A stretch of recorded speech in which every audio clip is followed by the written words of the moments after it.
comment voyez-vous vous cette ville? Qu'est-ce que vous aimeriez trouver et pourquoi faire? C'est là que vous interviendrez soit en tant que citoyen, soit en tant qu'investisseur, pourquoi pas, je sais pas. Donc les usages, c'est des consultations citoyennes, des projets d'aménagement, de construction, des implantations, etc. Et on essaie toujours de créer une analyse prédictive, donc l'impact d'une ville, donc d'un projet de ville, avant même d'avoir des plans aboutis, sachant que cette ville, dans sa modélisation que vous allez voir tout à l'heure, est légèrement dégradée d'un point de vue esthétique.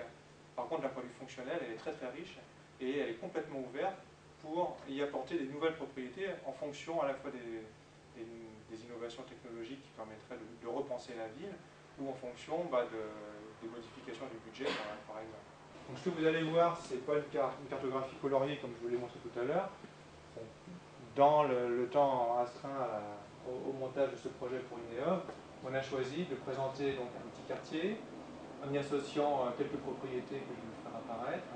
Et le bilan sera représenté pour l'instant par des palissades en couleur, représentant un bilan énergétique bon ou mauvais du bâtiment selon certains critères. On a donc développé une technologie pour industrialiser la production de décors qui s'est concrétisée par un logiciel, le logiciel UrbanPad. Et aujourd'hui, en fait, on a étendu les champs d'usage du logiciel pour aller vers des usages, je dirais, moins ludiques, comme la création de décors pour des serious games, pour des simulateurs, donc simulateurs de bus, simulateurs de voitures, simulateurs d'avions, ou alors un autre usage qu'on commence à promouvoir, c'est l'archéologie, reconstitution de sites archéologiques. Voilà la ville qu'on a créé pour la démonstration.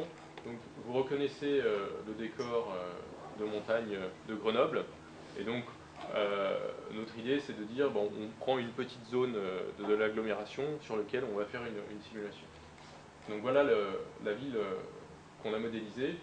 Donc, comme l'a explicité tout à l'heure Richard, on a quelques bâtiments. En fait, on a un seul modèle de bâtiment, mais qui est avec des variations. Je peux avoir des isolants sur le mur qui sont symbolisés par ces bandes verticales. Et puis je peux avoir du double vitrage ou en tout cas une protection contre le son au niveau des portes et des fenêtres. Aujourd'hui, la Commission européenne essaye de mettre en place des cartographies très précises des villes. Donc ça commence à être exigé pour les grandes villes et ça a déjà été fait en Suisse. Mais cette cartographie des villes correspond à une précision à 10 cm près de ce que l'on voit, du visuel. Et encore une fois, il n'y a aucune notion sémantique. Et on a une jolie représentation. Donc on a une photographie numérisée 3D de l'existant, mais on n'a aucune propriété associée à ce que l'on voit.